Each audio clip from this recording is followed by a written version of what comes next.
Example मैं लेती, ठीक, या ये वाले ग्राफ को मैं लेती, फर्स्ट ग्राफ जो बना है, ठीक, इस ग्राफ की बात करते और इस ग्राफ में बोलते कि टेस्ट आइडियल है, एपरेटस आइडियल है, सॉइल आइडियल है और टेस्ट करने वाला भी आइडियल है, हर चीज आइडियल कंडीशन में है।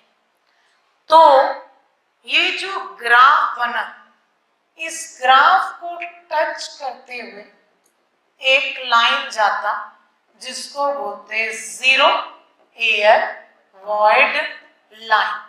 क्या बोलते हैं? जीरो एयर वॉइड लाइन या 100% सैचुरेशन लाइन। क्या है ये? देखो डायग्राम बनेगा, आपको शीट में मिलेगा, ठीक।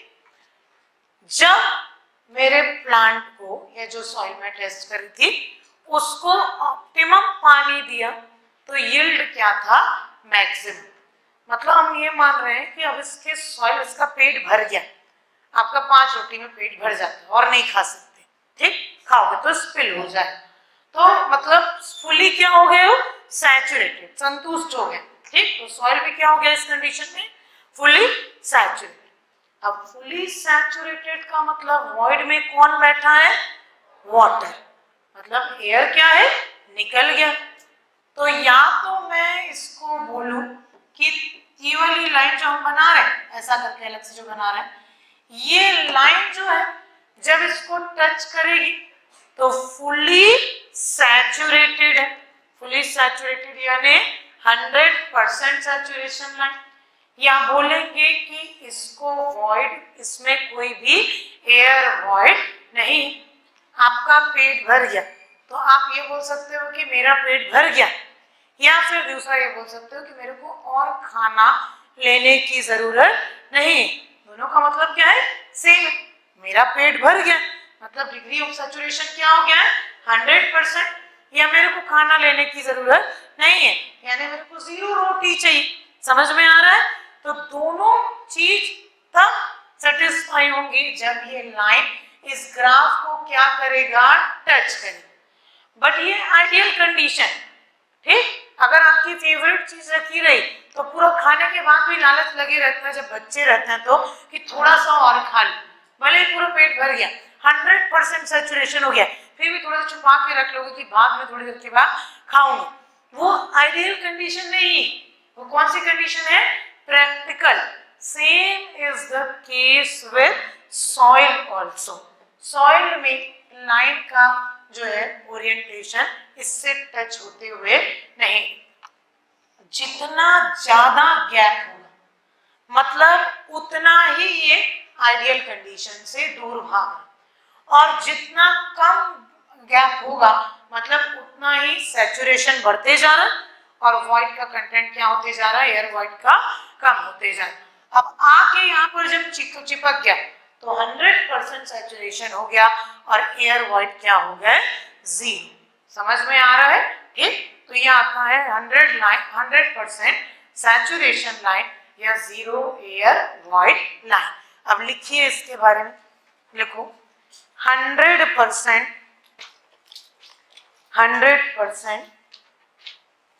सैचुरेशन लाइन, 100% सैचुरेशन लाइन और 0 air void line, 0 air void line.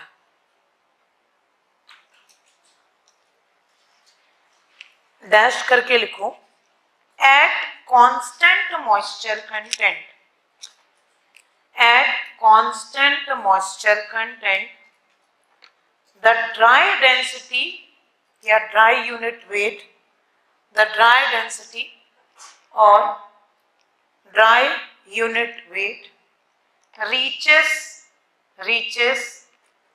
its theoretical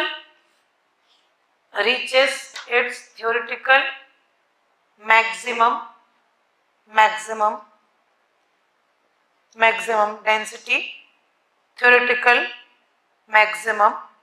density, theoretical maximum density when all the air air is expelled, when all the air is expelled from the void spaces, when all the air is expelled from the void spaces, that is degree of saturation is 100%. Degree of saturation is 100%. Therefore air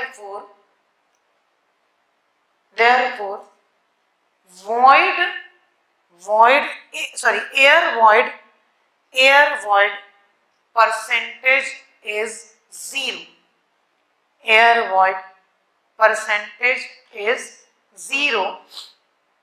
Air void percentage is 0, and both lines coincides.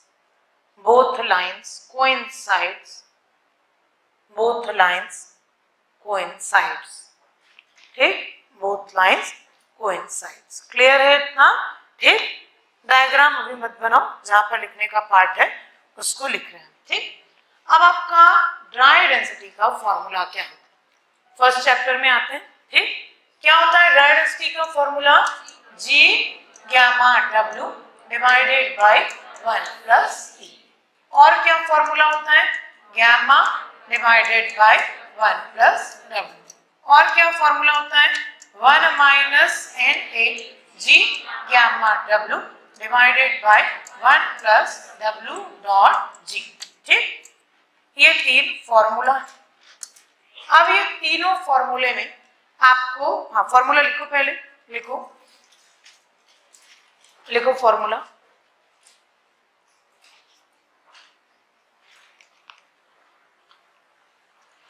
तीनों formula dry density का बोलो. ठीक, अब यहां पर एक फॉर्मूले को हमको मॉडिफाई करना है जो ये लाइन को जस्टिफाई करेगा. ठीक, ध्यान से समझो.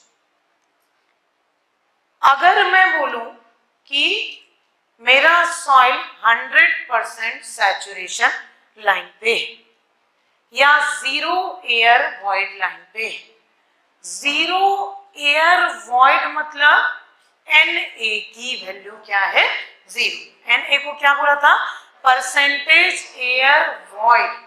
Ac को क्या बोला था? Air content. तो अगर मैं इस फॉर्मूले में Na इज इक्वल टू 0 रखूं तो gamma D is equal to क्या हो जाएगा? G gamma W divided by 1 plus W dot G. ठीक, बोल सकते हैं क्या होगा इसमें? ये कौन सा लाइन है? 100% सैचुरेशन लाइन. या फिर इस फॉर्मूले में E की जगह क्या रख सकते हैं? E का फॉर्मूला आता है SE is equal to WG. मेरा 100% सैचुरेशन लाइन, तो S की वैल्यू क्या हो जाएगी? 1. तो E की जगह क्या रखो? WG. तो मेरे को ये फॉर्मूला मिल. तो एक यहां से भी प्रूफ हो रहा है और एक यहां से भी प्रूफ हो रहा है, बट दोनों के लिए कंडीशन है या तो लाइन क्या होना चाहिए? 0 एयर वॉइड लाइन पढ़ेंगे या यहाँ पर पढ़ेंगे 100% सैचुरेशन लाइन. समझ में आ रहा? बट ये कौन सी कंडीशन है? Theoretical condition. अब इसको एक रिजल्ट में लिखते हैं. ठीक, एक रिजल्ट के फॉर्म पे लिखते हैं. आपको एक फॉर्मूला बताया था. ठीक, सॉरी, अभी हमने लिखा अगर सैचुरेशन 100% है तो एयर कंटेंट कितना हो गया? 0%. कितना हो गया air content? Sorry, air void कितना हो गया? 0%. तो क्या मैं इसको ऐसा बोल सकती हूँ कि अगर डिग्री ऑफ सैचुरेशन 99 है तो एयर वॉइड 1% है. बोल सकते हैं क्या? या तो 100 0 लिए या 99 1 लिया. ले सकते हैं क्या? आंसर आएगा नहीं. क्यों नहीं आएगा? फर्स्ट चैप्टर में आपने एक फॉर्मूला पढ़ा. क्या पढ़ा है? S plus AC is equal to 1. AC is equal to Na is equal to क्या होता है N into AC. तो मैं अगर AC की जगह Na के फॉर्म में लिखूं तो इसको लिखूंगी Na divided by N is equal to 1. अगर मैं इसको 100% लेती, 100% यानी 1 लेती, तो 1 माइनस 1 क्या हो जाता 0. Na की वैल्यू क्या आ जाती 0. ये कॉम्बिनेशन पॉसिबल था. थोड़ा ध्यान से देखो, या इसको परसेंटेज में लिख देती हूँ. ठीक, अगर मैं S को लेती 100% तो मेरा Na का वैल्यू कितना आ जाता Na divided by N is equal to 0. तो Na इज इक्वल टू क्या मिलता 0%. अब दूसरा कॉम्बिनेशन लगा, S को क्या रखो 99, Na बाई N, ये कितना आ गया 100%. तो Na की वैल्यू क्या हो जाएगी 1% इंटू N. 1% नहीं हो रहा है, 1% इंटू क्या हो रहा है N. इट मीन्स 100 और 0 को छोड़ के कोई दूसरा कॉम्बिनेशन यहां पर पॉसिबल नहीं. 95 5 लगा लो, 98 2 लगा लो, 50 50 लगा लो, कोई भी कॉम्बिनेशन पॉसिबल नहीं. एक 100 है तो दूसरा 0 हो सकता है, बट एक 99 है तो दूसरा 1 नहीं हो सकता. आपको फॉर्मूले से यहां पर प्रूव करके बताएं. तो नोट करके लिखो 100% saturation line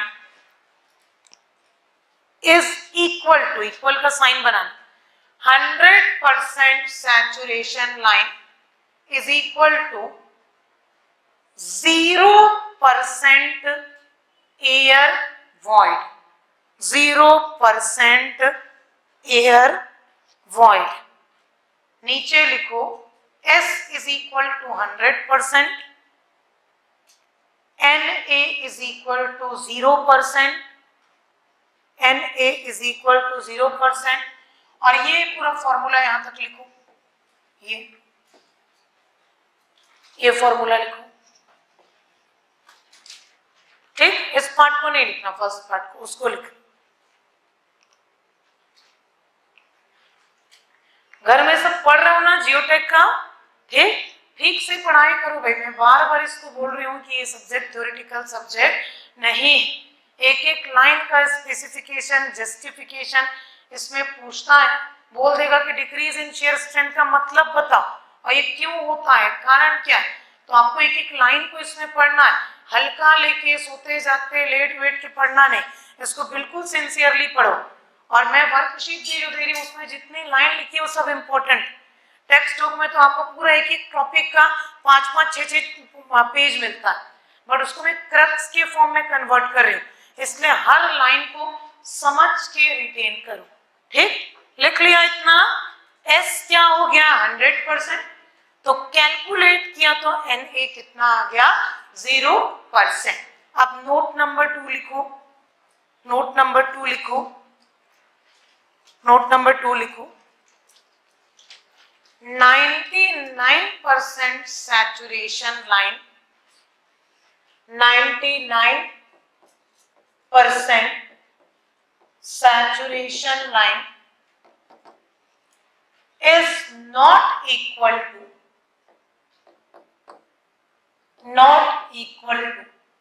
1% air void line. 1% air void line, air void line. ठीक, ये नॉट इक्वल. और क्यों इक्वल नहीं है ये आपको फॉर्मूले में बताएं, क्योंकि जब इसको कैलकुलेट करेंगे तो क्या आ जाता है 1% इंटू n क्या है पोरोसिटी. ठीक, तो ये आ जाता है. लिखो इसको, यानी 100 और 0 के अलावा कोई दूसरा कॉम्बिनेशन पॉसिबल नहीं. 95 5, 60 40, 65 35, 75 25 कुछ भी पॉसिबल नहीं. There is only one possibility, 100 and 0. ठीक, लिखो.